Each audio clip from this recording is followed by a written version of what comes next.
राज स्मृति show में आपका स्वागत है। ये हमारी स्पेशल सीरीज़ है इंटरनेशनल विमेंस डे पे और आज हमारे साथ हैं Manisha Singh ji, additional DCP central. Welcome to the show ma'am. It's an honour and a privilege to have you. बहुत कम लोग विमेन खास करके इस फील्ड में आते हैं, तो सबसे पहले हम आपकी जर्नी जानना चाहेंगे कि कैसे आपका पुलिस ऑफिसर का जर्नी शुरू हुआ। धन्यवाद स्मृति जी। मैं पुलिस सेवा में वर्ष 2001 में चयनित हुई हूँ और मेरी शुरुआती जो शिक्षा है वो जीजीआईसी में हुई है, जीजीआईसी उरई और जीजीआईसी बांदा में हुई है। और इसके पश्चात मैंने इलाहाबाद विश्वविद्यालय से एमएससी की पढ़ाई की है और एमएससी करने के उपरांत मैंने गेट एग्ज़ाम क्वालिफाई किया, जिसके बाद मैं आईएसएम धनबाद से मैंने एमटेक किया और एमटेक करने के पश्चात मैं सेंट्रल गवर्नमेंट का एक ऑर्गेनाइजेशन है हिंदुस्तान जिंक लिमिटेड, उसमें मैं एज ए जियोलॉजिस्ट काम कर रही थी और फिर वहीं से ही मैंने तैयारी शुरू करी और तैयारी करने के उपरांत मैंने फिर ये पुलिस सेवा वर्ष 2001 में ज्वाइन की थी। ब्यूटीफुल।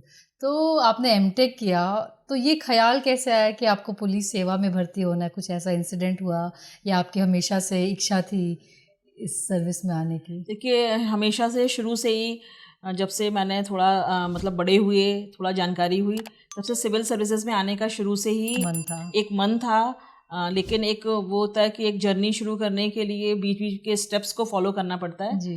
तो उसी से मैंने पहले ग्रेजुएशन और पोस्ट ग्रेजुएशन के बाद तुरंत मुझे नौकरी मिल गई, मैंने वो ज्वाइन की और इसके बाद से मैं लगातार यही मेरा लक्ष्य था कि सिविल सर्विसेज में जाना है। और इसके बाद मैं पुलिस सेवा में चयनित हुई और तब से मैं लगातार 20-22 वर्षों की मेरी सेवा हो चुकी है। वाह जी। तो 20-22 एक लंबा समय होता है, इसमें आपने बहुत सारे उतार चढ़ाव देखे होंगे। साथ ही साथ जो हम महिला सशक्तिकरण की बात करते हैं तो कहीं ना कहीं पुलिस का एक बहुत इम्पॉर्टेंट रोल प्ले होता है, क्योंकि अगर अब्यूज़ हो या वायलेंस हो, महिला के अगेंस्ट जो भी कुछ होता है तो सबसे पहले पुलिस का ही एक रोल होता है। हम इन्फॉर्म करते हैं, पुलिस आती है। तो पहले में और अब में कुछ डिफरेंस आया है जिस तरह के क्राइम्स विमेन के अगेंस्ट होते रहे हैं? देखिए, भारतीय संविधान में महिलाओं को और पुरुषों को बराबरी का दर्जा मिला हुआ है। भारतीय कानून में भी बहुत सारी ऐसी चीज़ें हैं। इंडियन पिनल कोड है, उसमें भी बहुत प्रकार के ऐसे बने हुए हैं सेक्शंस जो महिलाओं के प्रति जो क्राइम होता है उसके बारे में उसकी सज़ा का प्रावधान करता है। तो चूँकि महिलाओं को बहुत सारी चीज़ें ऐसी हैं कि अभी मैं जो महसूस करती हूँ कि बहुत से लोगों को ये चीज़ें जानकारी की नहीं है, जानकारी का अभाव है कि अच्छा ये भी कोई एक क्राइम होता है। परंतु फिर भी मैंने देखा है कि इस 20 वर्ष में काफ़ी फ़र्क आया और महिलाएं अब ज़्यादा वोकल हो गई हैं। और अगर कोई भी छोटी से छोटी बात होती है, चाहे वो विवाहित हो, वो अपने डोमेस्टिक कोई वायलेंस का शिकार है या फिर वैसे ही कोई भी क्राइम होता है तो उसको रिपोर्ट करती हैं। तो ये चीज़ अब व्यापक परिवर्तन आया है कि महिलाओं में जागरूकता बढ़ी है और अगर उनके अगेंस्ट कोई भी क्राइम होता है तो उसको रिपोर्ट होना शुरू हो गया है। आपने बताया कि बहुत सारे ऐसे प्रावधान है जो लोगों को पता नहीं है, तो कुछ ऐसे रूल्स आप बताएंगे जो शायद बहुत कॉमन नहीं है बट अगर बताया जाए लोगों को तो उस तरह से प्रॉब्लम सॉल्व की जा सकती है? जैसे कि सबसे एक चीज़ ये भी है कि जैसे महिलाओं के गिरफ्तारी के संबंध में अगर मान लीजिए किसी भी क्षेत्र में अगर कोई भी क्राइम ऐसा होता है इसमें कि वुमेन कोई है, वो नामजद है, उसके अगेंस्ट एफआईआर है, तो उसमें भी सुप्रीम कोर्ट का और बहुत सारी सरकार की गाइडलाइंस है कि किसी भी महिला को गिरफ्तारी के समय एक तो महिला पुलिस ऑफिसर का होना आवश्यक है और साथ ही सनसेट के बाद महिला की गिरफ्तारी नहीं की जा सकती है। महिला की गिरफ्तारी के लिए सनराइज से सनसेट के बीच का जो समय है उसी समय गिरफ्तारी होनी चाहिए। दूसरी चीज़ ये है कि अगर मान लीजिए कोई महिला है, वो बहुत इकोनॉमिकली वो ठीक नहीं है, तो सरकारी वकील भी होते हैं जो कि फ्री में अपनी सेवाएं महिलाओं को प्रोवाइड करते हैं। प्रत्येक जनपद में जिलाधिकारी के उसमें अंडर में एक टीम रहती है जो कि जो ऐसे व्यक्ति जो समर्थ नहीं है कि वो कोई भी अपनी कानूनी लड़ाई लड़ सके तो उनको फ्री लीगल एड का भी प्रावधान है, तो वो उसकी भी सेवा ले सकती हैं महिलाएं। बहुत बार नहीं पता होता है तो लोग सोचते हैं कि कोर्ट लॉयर इन सबको हम नहीं अफोर्ड कर सकते हैं, तो उस पचड़े में नहीं पड़ते हैं, वो फिर मैटर को अगर कोई ऐसा है वंचित है तो वो सरकार के पास अपनी अपील कर सकता है, हम लोगों के पास आकर के अपनी रिक्वेस्ट कर सकता है। तो हम लोग भी डीएम कार्यालय में जो भी नॉमिनेटेड एडवोकेट्स हैं उनसे उनका संपर्क करा सकते हैं। आपको ड्यूटी में क्या प्रॉब्लम फेस करना पड़ता है? बहुत बार ऐसा होता है कि आपने क्रिमिनल को पकड़ लिया, आपने अपनी तरफ से सारी चीज़ें कर ली, बट फिर भी कहीं ना कहीं जस्टिस नहीं हो पाता है। तो आपको क्या लगता है कि किस तरह के लूप होल्स हैं जिस पे as a society, as a government हमें ध्यान देना चाहिए, जिससे लॉ एंड ऑर्डर और बेहतर हो पाए और हर कोई सुरक्षित रहे, ना सिर्फ महिलाएं बट सभी देखिए, लोग जो सुरक्षित भारतीय कानून है, इंडियन क्रिमिनल जस्टिस सिस्टम है, उसमें सबसे पहले तो एफआईआर होती है, जिसमें कि प्राइवेट लोग हैं, जो जनता है, सोसाइटी है, वो इन्वॉल्व रहती है। फिर दूसरा, एफआईआर होने के पश्चात पूरा इन्वेस्टिगेशन का प्रोसेस है, जो कि पुलिस विभाग के पास होता है। और जब पुलिस अपनी इन्वेस्टिगेशन करती है, इसके बाद उसमें चार्जशीट लगती है, इसके बाद जो मामला है वो कोर्ट में चला जाता है। तो ये पूरा प्रोसेस जो है वो पूरा क्रिमिनल जस्टिस सिस्टम का पार्ट है।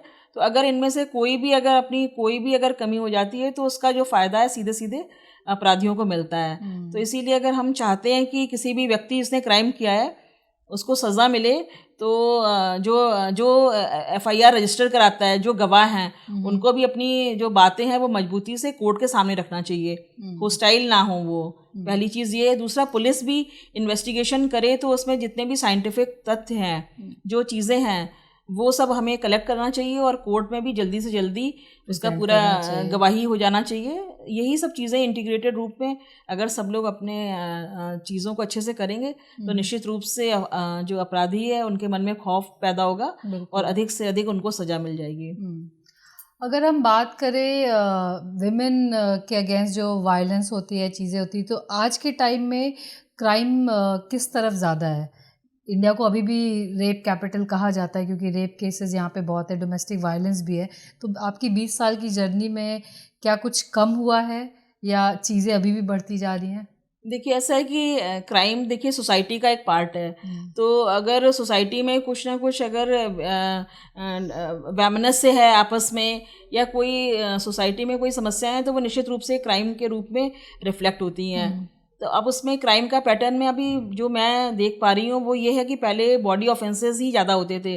अब बॉडी ऑफेंसेस तो हैं ही अपनी जगह, और सोशल मीडिया रिलेटेड जो क्राइम है वो बहुत ज़्यादा महिलाओं के अगेंस्ट होते हैं। यानी कि फाइनेंशियल क्राइम्स तो सबके साथ होते हैं, लेकिन सोशल मीडिया में जो इमेज मॉर्फिंग कर देते हैं या उनको ब्लैकमेल करते हैं इस तरीके से महिलाओं की फोटोग्राफ्स वगैरह का, या स्टॉकिंग करते हैं, या फिर उनको डीप फेक के जरिए कोई फेक वीडियोज़ वगैरह जनरेट कर लेते हैं। तो इस प्रकार के क्राइम से जो पहले नहीं होते थे, अब वो ये बहुतायत में हो रहे हैं और महिलाएं जो हैं इसकी बहुत ज़्यादा विक्टिम बन रही हैं। आपने सही बताया कि साइबर रिलेटेड क्राइम बहुत ज़्यादा बढ़ गया, चाहे वो मैसेंजर पे ही हाई भेजना क्यों हो, रिक्वेस्ट भेजना क्यों हो, या फिर अश्लील इमेजेस क्यों भेजना हो, तो वो सारी चीज़ें बहुत ज़्यादा हो गई। तो महिलाओं को क्या करना चाहिए जिससे वो ऑनलाइन वो सुरक्षित रहे? बिकॉज आज के टाइम में चाहे वो 12-15 साल के बच्चे हैं, सभी को हैं ऑनलाइन मीडिया में, जबकि रूल है फेसबुक का, यूट्यूब का कि 18 ईयर्स एंड अबव ही आपके अकाउंट होने चाहिए, बट डेट ऑफ बर्थ सब चेंज करके बच्चे भी अपना अकाउंट खोल के रखते हैं। तो आम जनता को आप क्या बताना चाहेंगे कि क्या हमें करना चाहिए जिससे हम साइबर सिक्योरिटी के नज़रिए से 2-4 ऐसे पॉइंट्स कि हम सब ऑनलाइन भी सिक्योर रहें? देखिए, जब से कोविड आया था तो सभी एक बच्चे के हाथ में भी स्मार्टफोन था। जी। सभी लोग इंटरनेट का यूज़ कर रहे थे, तो इसलिए ये जो थ्रेट है, साइबर क्राइम रिलेटेड जो चीज़ें हैं वो बहुत ज़्यादा बढ़ गई हैं। तो उसमें कुछ सेफ्टी प्रिकॉशंस हैं, अगर हम उनको फॉलो करें तो निश्चित रूप से हम इन सब चीज़ों से बच सकते हैं। इसमें सबसे बड़ी चीज़ तो ये है कि हमें जो अपना, अगर हम सोशल मीडिया अकाउंट बनाते हैं तो जब 18 के हो जाएं तभी बनाएं उसको। और अकाउंट अगर हम बनाते हैं तो उसमें आप 2 स्टेप वेरिफिकेशन करें, किसी की भी फ्रेंड रिक्वेस्ट को आप एक्सेप्ट ना करें। बहुत ही सिलेक्टेड लोग जिनको आप फिजिकली जानती हैं उन्हीं की फ्रेंड रिक्वेस्ट को एक्सेप्ट करें। और दूसरी चीज़ ये कि आप अपनी कोई भी प्राइवेट इन्फॉर्मेशन है, जैसे कि आप अपनी प्राइवेट फोटोग्राफ्स हैं या कहीं आप जा रहे हैं, तो उन सब की तुरंत अपडेट ना करें, उनकी फ़ोटो वगैरह शेयर ना करें, क्योंकि हम लोग केवल अपने फ्रेंड्स को बताने के लिए शेयर करते हैं, लेकिन जो क्रिमिनल्स हैं उसका गलत तरीके से उपयोग कर सकते हैं। तो हमें ये चीज़ ध्यान रखना चाहिए, और जो हमारे जानने वाले हैं उन्हीं की फ्रेंड रिक्वेस्ट को एक्सेप्ट करना चाहिए, क्योंकि एक चीज़ कही गई है कि 1 real friend is better than 1000 virtual friends. तो हमें वर्चुअल वर्ल्ड में नहीं रहना है, हमें रियलिटी का सामना करना है। तो जिन्हें हम जानते हैं सिर्फ हमें उनको ही फ्रेंड रिक्वेस्ट भेजें, और उन्हीं की फ्रेंड रिक्वेस्ट को एक्सेप्ट करें। बिल्कुल, बहुत सही कहा आपने। एक चीज़ और भी देखा जा रहा है, अगर हम समाज की बात करें तो विमेन के लिए जहाँ इतने सारे रूल्स एंड रेगुलेशंस बने हुए हैं उनको प्रोटेक्ट करने के लिए, कहीं कहीं कुछ परसेंटेज ऑफ विमेन उनको मिसयूज़ भी करती हैं। जैसे dowry cases, fake dowry cases भी चार्ज किए जाते हैं, फेक रेप केसेस भी कर दिया जाता है, क्योंकि जैसा कि आपने बताया कि आपके पास कंप्लेन आएगी, एफआईआर दर्ज होगी, आप फिर अरेस्ट कर लेंगे। तो इसमें भी बहुत मेल्स को देखा गया है कि उनको विक्टिम बनाया गया है और किया गया है। तो उससे जो मेल्स हैं वो कैसे सुरक्षित रह सकते हैं? देखिए, ऐसा है कि ये बात आपने जो कही है वो कुछ हद तक सही है। कुछ लोग जो हैं वो जो हमारे जो कानून है जो महिलाओं के प्रति बने हुए हैं, उनकी सहायता के लिए, उनकी सुरक्षा के लिए बने गए हैं। कुछ ऐसा देखा गया कि कुछ दिनों से, कुछ वर्षों से इसका मिसयूज़ भी सामने आया है। परंतु यदि हम ठीक से केस को इन्वेस्टिगेट करें, सारी चीज़ों को तह तक जाएं, केवल एफआईआर पर विश्वास ना करें, बल्कि और भी जो सर्कमस्टेंसेस हैं उन सबको अगर कायदे से देखें तो फ़र्क पता चल जाता है। केवल एफआईआर लिखने से ज़रूरी नहीं कि उसे सज़ा हो जाए। उसके लिए अगर इन्वेस्टिगेशन में ये चीज़ें निकल के आती हैं तो हम लोग जो है फिर फाइनल रिपोर्ट भी लगाते हैं और इस प्रकार से जो महिलाएं करती हैं उनको डिस्करेज करने की भी कोशिश करते हैं। मतलब आप दोनों पक्ष को देखते हैं, ऐसा नहीं है कि अगर डाउरी केस आ गया या रेप केस आ गया तो तुरंत ही आपने एक्शन ले लिया। आप जी बिल्कुल, केवल महिला का कहना 161 में बयान किया वो ठीक है, परंतु अन्य चीज़ों को भी देखते हैं, उसके आधार पे ही कोई निर्णय फाइनली हम लोग लेते हैं। बिल्कुल। आप एक रिस्पेक्टेबल प्रोफेशन में हैं जो कि काफ़ी मेल डोमिनेटेड भी रहा है और आज भी है। आई थिंक फीमेल रेशियो अभी भी बहुत कम है इस लाइन में। तो आपको ऐसा कोई चैलेंज फेस करना पड़ा? देखिए, जब मैं शुरू में सेवा में आई थी तब तो बहुत कम ऑफिसर्स लेवल पर भी और कांस्टेबलरी लेवल पे भी काफ़ी कम महिलाएं थे, परंतु अब काफ़ी संख्या में महिलाएं आ रही हैं, ऑफिसर्स आ रहे हैं। हमारी महिला कांस्टेबल भी आ रही हैं जो कि महिला हेल्प डेस्क में डेडिकेटेडली वही वहाँ पर रहती हैं। तो शुरू में जब आई थी तब ये दिक्कत आती थी कि पूरे सर्किल में एक महिला कांस्टेबल या एक सब इंस्पेक्टर रहता था। तो कभी ऐसे महिलाओं की समस्या कोई आती थी तो हम लोगों को उसको बुलाना पड़ता था, सुनना पड़ता था। तो ये चीज़ें जो हमारी आम जनता, उसको भी दिक्कतों का सामना करना पड़ रहा था, क्योंकि कई बार ऐसे कुछ केसेस होते हैं या ऐसी कुछ बातें होती हैं जो महिलाएं जो हैं, जो शिकायत करता है वो महिला ऑफिसर के साथ ही बात करने में कंफर्टेबल रहता है। परंतु अब ऐसा नहीं है। अब सरकार के द्वारा काफ़ी व्यापक भर्ती की जा रही है जिसमें महिलाएं भी काफ़ी संख्या में आ रही हैं। तो महिला हेल्प डेस्क है, अगर कोई महिला चाहे तो अपनी इन्वेस्टिगेशन भी महिला सब इंस्पेक्टर से, लेडी ऑफिसर से करवा सकती है। तो वो रिक्वेस्ट कर सकती है, वो कह भी सकती है कि हमें अपनी बात को अच्छे से महिला से ही बतानी है। तो आपके लिए, उन शिकायतकर्ता के लिए महिला ऑफिसर भी उपलब्ध कराई जाती है। Very nice. तो आपके नज़र में विमेन एम्पावरमेंट क्या है? अगर महिला सशक्तिकरण की हम बात करें तो you are one of the perfect examples, because एक मेल डोमिनेटेड फील्ड में आप हैं, आपने एक पहचान बनाई, लोग आपसे डरते भी होंगे, आपकी बातें भी सुनते होंगे। तो एक तरह से एम्पावरमेंट की आप मिसाल हैं। बट आपके लिए विमेन एम्पावरमेंट सही मायने में क्या है? देखिए, अगर हम बात करें, थ्योरेटिकली बात करें, तो महिला सशक्तिकरण का मतलब, वुमेन एम्पावरमेंट का मतलब यही है कि महिलाओं को शारीरिक रूप से, मानसिक रूप से, आर्थिक रूप से इतना सशक्त हो सके कि महिलाएं स्वयं अपना डिसीजन ले सकें। और वही चीज़ प्रैक्टिकली भी अगर हम देखें तो महिलाएं जो हैं वो अपने निर्णय स्वयं ले सकें, महिलाओं की कुछ सोर्स ऑफ अर्निंग हो, महिलाओं को अपने अधिकारों को, कर्तव्यों को जानना चाहिए। यही सही दशा में एम्पावरमेंट है। और साथ ही हमें किसी से कंपटीशन नहीं करना है, हमें पुरुषों के साथ कंपटीशन करना है, ऐसा बिल्कुल भी नहीं है। केवल हमें अपने आप को, खुद को चैलेंज देना और खुद को अपने से बेहतर करने का प्रयास करना है। और स्वयं आर्थिक रूप से सशक्त बनना सबसे, मुझे लगता है सबसे ज़्यादा आवश्यक है सशक्तिकरण की दिशा में। बहुत सुंदर बात आपने कही कि हमें किसी और से नहीं कम्पीट करना है, हमें खुद से कम्पीट करना है और अपना बेस्ट वर्जन बनना है और निकलना है उस तरह से। तो जो बच्चे पुलिस लाइन में आना चाहते हैं उनके लिए आपका क्या मैसेज? उनको किस तरह से तैयारी करनी चाहिए, किस तरह से पढ़ाई करनी चाहिए ताकि वो पुलिस सेवा में आ सके? देखिए, पुलिस में अगर कोई आना चाहता है तो उसके लिए जो कोर्स बना हुआ है, जैसे कि उसके लिए फिजिकल टेस्ट होता है, कुछ निर्धारित हाइट है, वेट है, उसका चेस्ट साइज़ कितना है, ये सब चीज़ें उसमें मेज़र की जाती हैं। महिलाओं को और पुरुषों के लिए अलग अलग पूरा बना हुआ है। तो उसमें आपको एक बार पहले देख लें उसमें क्या क्या रिक्वायरमेंट है, उसी हिसाब से अपनी तैयारी करें। अपनी प्रैक्टिस करें रनिंग की। एक तो ये चीज़ हो गई। दूसरा फिर रिटन एग्जाम भी होता है जिसमें कि ऑब्जेक्टिव टाइप के क्वेश्चंस आते हैं, ऐसे वगैरह आता है, तो वो सिलेबस देख करके अपनी तैयारी शुरू करें, उसको पढ़ें, अपनी फिजिकल फिटनेस पे ध्यान दें। तो अगर ऐसा करेंगे तो निश्चित रूप से वो सफल अभ्यर्थी के रूप में सिलेक्शन सामने हो आएंगे। जाएंगे। बहुत सुंदर, बहुत अच्छा लगा मनीषा जी आज आपसे बात करके।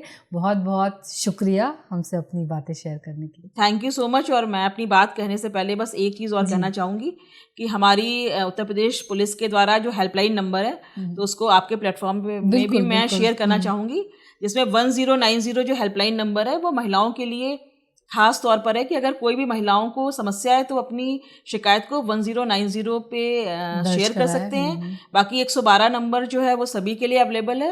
उसमें जो भी आप शिकायत करेंगे 10 से 15 मिनट के अंदर आपके पास सुविधा के लिए कोई ना कोई पुलिस ऑफिसर पहुंचेगा।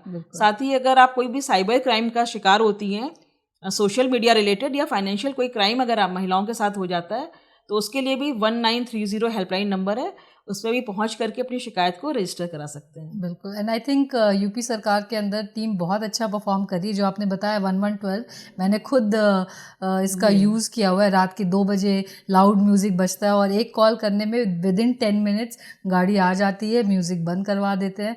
तो बहुत ही बढ़िया काम हो रहा है और पूरे डिपार्टमेंट को इसके लिए बहुत बहुत धन्यवाद। और मुझे उम्मीद है कि आपके माध्यम से भी सभी जगह इस हेल्पलाइन नंबर का और प्रचार होगा। And thank you so much. Thank you ma'am.